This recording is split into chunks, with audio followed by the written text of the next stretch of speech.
Welcome to our channel. Today we how to restore data controls in Looker Studio for better UX, complete guide step by step clearly. Begin by opening Looker Studio in your web browser. Select the report you want to work on. Navigate to the Data tab located in the toolbar. Locate the data source currently associated with your report. Click on the data source to open its properties. Review the existing fields and controls present in your data source. Identify any missing data controls that could enhance user experience. To add a new data control, go to the toolbar and select Add a Control. Choose the type of control you wish to add, such as a drop-down or checkbox. Once the control type is selected, click on the report area where you want it to appear. A configuration panel will appear on the right side of your screen. Select the data field you want the control to be based on. Adjust any settings related to the control, such as default values or style options.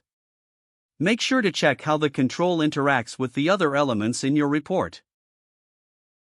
Save your changes to ensure they are applied to your report. Preview the report to test the newly added data controls. Interact with the controls to verify that they function correctly. Return to the editing mode if further adjustments are necessary.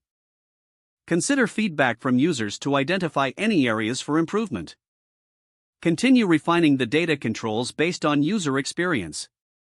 Once satisfied, finalize your report and share it with relevant stakeholders.